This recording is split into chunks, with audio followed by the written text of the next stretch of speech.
Hi friends, എല്ലാവർക്കും നമ്മുടെ ചാനലിലെ പുതിയ വീഡിയോയിലേക്ക് സ്വാഗതം. ഞാൻ തന്നെയാണ്. മുസ്ലിങ്ങൾക്ക് സ്ഥലം കൊടുക്കരുത് എന്ന് പറഞ്ഞൊരു ഹെഡിങ് ആയിരുന്നു ഞാൻ ഫസ്റ്റ് തന്നെ കണ്ടത് കേട്ടോ. അപ്പോൾ അത് ഞാൻ കണ്ടത് നമ്മുടെ അൻസാരി ഉസ്താദിൻ്റെ ചാനലിലാണ്. അപ്പോൾ ഞാൻ ജസ്റ്റ് ഒന്ന് ആ വീഡിയോ ഒന്ന് പ്ലേ ചെയ്യുന്നുണ്ട്. തിരുവനന്തപുരത്തും ഇടയിലുള്ള നസ്രാനികൾ ക്രിസ്തീയ സമുദായത്തിലുള്ള എല്ലാവരും അനുഭവിക്കാൻ പോകുന്ന ഒരു വേദന പറയാം.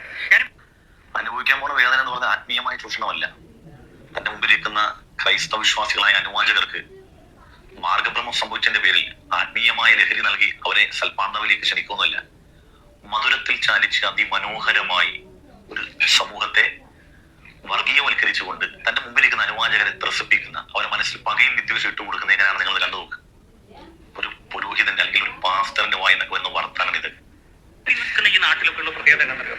ഒരു 10-40 വർഷം മുമ്പ് മുതൽ ഇച്ചിരി വിദ്യാഭ്യാസം ഉണ്ടായിരുന്നു. മിനിമം ഒരു നല്ല മധുരത്തിൽ ചാലിച്ച വർഗീയത ഉണ്ടാക്കുന്ന ഒരാളാണ്. അതായത് നേരത്തെ ആൾ മുസ്ലിം ആയിരുന്നു, ഇപ്പോൾ ആൾ മുസ്ലിം അല്ല, ഒരു പാസ്റ്ററാണ്.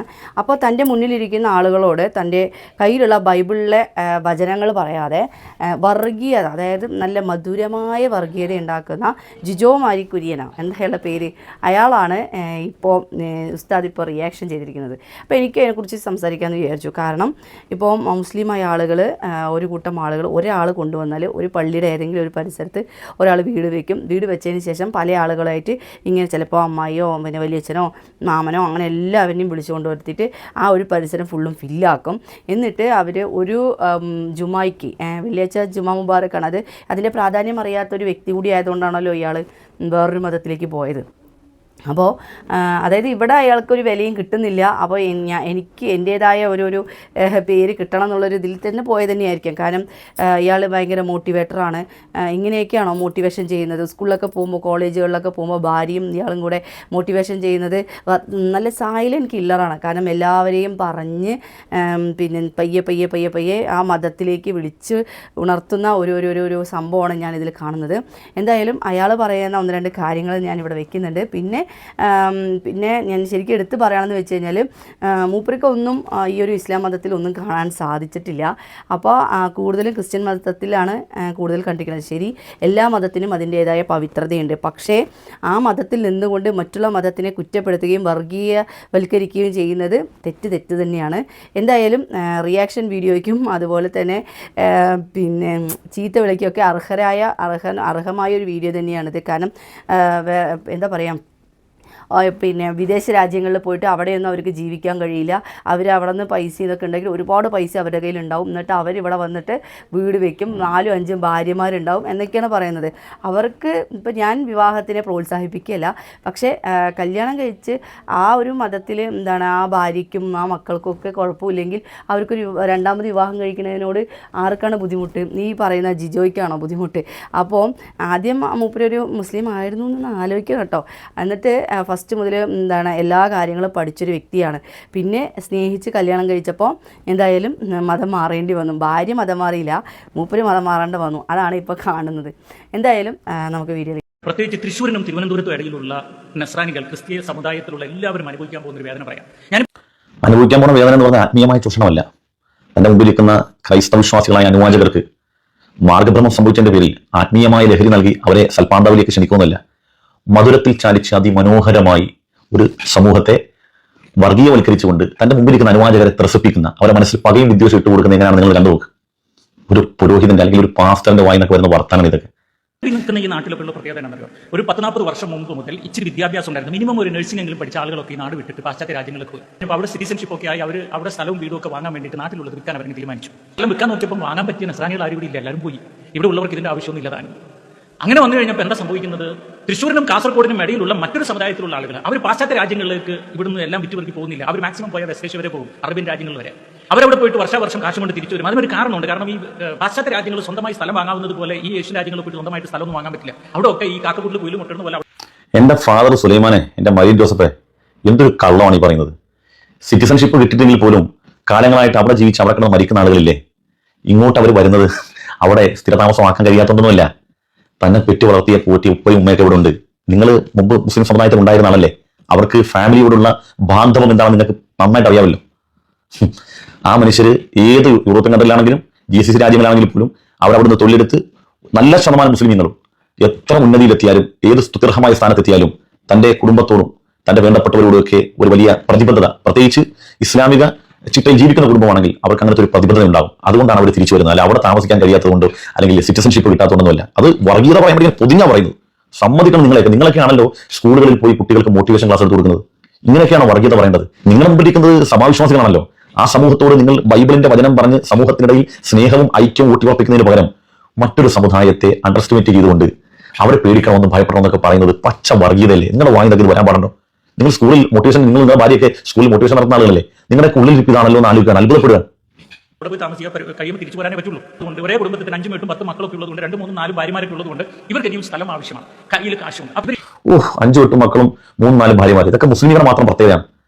എന്റെ പൊന്നു സുലൈമാനെ, എന്റെ മരി ജോസഫ്, ഈ വാർത്തയെന്ന് കണ്ടു നോക്ക്. 2ാം ഭാര്യ 4ാം ഭാര്യയുടെ ഫേസ്ബുക്ക് ഫ്രണ്ടായി. എങ്ങനെ? 2ാം ഭാര്യ 4ാം ഭാര്യയുടെ ഫേസ്ബുക്ക് ഫ്രണ്ടായി. വിവാഹ തട്ടിപ്പുകാരനെ പോലീസ് പിടിച്ചു. പത്തനംതിട്ട കോന്നിയിലാണ് സംഭവം. 10 വർഷത്തിനിടെ 4 കല്യാണങ്ങൾ. അവിശ്വസനീയമെന്ന് തോന്നുന്ന കാര്യങ്ങൾ സാധ്യമാക്കിയത് 36-കാരനായ ദീപു ഫിലിപ്പാണ്. കോന്നി പുളിമുക്കിലെ ഹോട്ടൽ കെട്ടാൻ മുട്ടിയിരിക്കുന്ന ആളുകളുണ്ടല്ലോ, 2, 3 ഒക്കെ രഹസ്യമായിട്ട് കിട്ടുന്നുണ്ട്. ഞങ്ങളങ്ങ് പരസ്യമായിട്ട് കിട്ടുന്നതേ ഉള്ളൂ. എല്ലാവരും ഇല്ലെങ്കിലും ന്യൂനപക്ഷമാണെങ്കിലും പരസ്യമായിട്ട് കിട്ടുന്നു, അവരെ പൊന്നുപോലെ നോക്കുന്നു, സന്തോഷമായിട്ട് ജീവിക്കുന്നു. ഇത് ഇവിടുത്തെ അവസ്ഥ ഇതൊക്കെയാണ്. നമുക്ക് ബാക്കി കേൾക്കാം.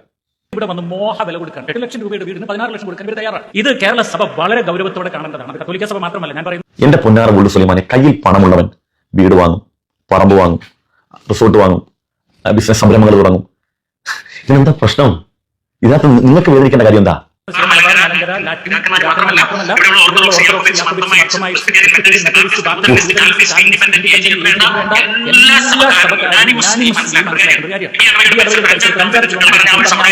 ഇനി അങ്ങോട്ട് ശ്രദ്ധിക്കേണ്ടത്, മധുരത്തിൽ ചാലിച്ച് പച്ചവേഷം സമൂഹത്തിൽ പടർത്താൻ പോവാണ്. ശ്രദ്ധിച്ചോണം. ഒരാൾ പോലും ഇല്ലെന്ന് വിചാരിക്കും. പക്ഷെ നിങ്ങളിൽ ഒരാൾ വീട് വെക്കാൻ നോക്കി മോഹ വില കിട്ടിയപ്പോൾ ആ ഒരു സമുദായക്കാരന് നിങ്ങൾ വീട് കൊടുത്താൽ ഈ സമുദായക്കാരന് ഒരു പ്രശ്നമുണ്ട്. എന്താ പ്രശ്നം അറിയോ? സമുദായത്തിന്റെ പ്രശ്നം പറയുമ്പോൾ ശ്രദ്ധിച്ചോണം. സമുദായത്തിന്റെ പ്രശ്നമാണിത്. ഫാമിലി ആയിട്ടല്ല, മിനിമം 40 മച്ചുവർ ആണുങ്ങൾ വേണം ആ പ്രാർത്ഥനയ്ക്ക്. അതായത് ഞാൻ ഈ നാട്ടിൽ ഒറ്റപ്പെട്ട് വന്ന ആ സമുദായക്കാരനാണെങ്കിൽ എനിക്ക് അടുത്ത വെള്ളിയാഴ്ച പ്രാർത്ഥിക്കണമെങ്കിൽ 40 മച്ചുവർ ആണുങ്ങൾ ഉള്ള ഒരു പള്ളിയിൽ ഞാൻ എത്തിപ്പെടണം. അടുത്ത എന്റെ ടാർഗറ്റ്. ഞാനിപ്പോ ആയിരിക്കുന്ന ഈ നാട്ടിൽ ഒരു 5-6 കിലോമീറ്റർ ചുറ്റളവിൽ ഒരു മുസ്ലിം പള്ളി വരണം. ഈ പച്ച നുണ പറയുന്ന നമ്മുടെ ഫാദർ സുലൈമാൻ പണ്ട് പള്ളിയിൽ ഇമാമക്കായിട്ട് നിന്ന ആളാണ്. അയാൾക്കറിയാം ഒരു നാട്ടിൽ ജുമാ നമസ്കരിക്കാൻ 40 പേരില്ല എങ്കിൽ അവിടെ ഒരുപാട് വിട്ടുവീഴ്ചകളുണ്ട്. ഇനി അടുത്ത മറ്റൊരു സ്ഥലത്ത് അവിടെ ജുമാ ഉണ്ടെങ്കിൽ ഇവിടുന്ന് അങ്ങോട്ടൊക്കെ പോകാം. അങ്ങനെ ഒരുപാട് ഇളവുകൾ അതിനകത്തുണ്ട്. അപ്പം ഈ പറയാൻ പോകുന്ന വിഷയം, അതിന്റെ ഗൗരവം സമൂഹം എടുക്കണമെങ്കിൽ എന്ത് വേണം? ഈ രൂപത്തിൽ തെറ്റിദ്ധരിപ്പിക്കപ്പെടണം. ഈ 40 പേരുണ്ടെങ്കിലേ ജുമാ നടക്കൂ, അങ്ങനെ ഉണ്ടെങ്കിൽ എന്ന ഒരാൾ ആ നാട്ടിൽ ഒറ്റപ്പെട്ടു പോയി കഴിഞ്ഞാൽ നിർബന്ധമായിട്ട് 40 മുസ്ലിം കുടുംബങ്ങൾ അവിടെ കൊണ്ടുവരണം, അവിടെ പള്ളി ഉണ്ടാക്കണം, അവിടെ ജുമാ തുടങ്ങണം. ഇങ്ങനെ തുടങ്ങി പച്ചക്ക് ആളുകളുടെ മനസ്സിൽ വിദ്വേഷം ഉണ്ടാക്കി കൊടുക്കുകയാണ്. എങ്കിൽ മിനിമം 40 കുടുംബങ്ങൾ വേണം. എന്റെ ഉള്ളിലുള്ള അടുത്ത ടാർഗറ്റ്, എന്റെ ഏറ്റവും അടുത്ത ബന്ധുവിനെ, സ്വന്തക്കാരനെ, പരിചയക്കാരെ, ഇനി സമ്പത്തുള്ള മുസ്ലിമാണെങ്കിൽ പാവപ്പെട്ട ദരിദ്രരൊക്കെ ആ നാട്ടിൽ എവിടെയെങ്കിലും ഒക്കെ സ്ഥലം മേടിപ്പിച്ചും ബിസിനസ് നടത്തിച്ചും മിനിമം ഒരു 40 കുടുംബം അവിടെ ഉണ്ടാക്കിച്ചിരിക്കും. അതായത് ഒരുതരം കോളനൈസേഷൻ അല്ലെങ്കിൽ ഒരു കോളനി രൂപവൽക്കരിക്കുന്നത് മത ആചാരത്തിന്. സംഭവം വിദ്വേഷം പ്രകടിപ്പിക്കാനാണെങ്കിലും ആ പറഞ്ഞതിൽ ഒരു പോസിറ്റീവായ അംശമുണ്ട്.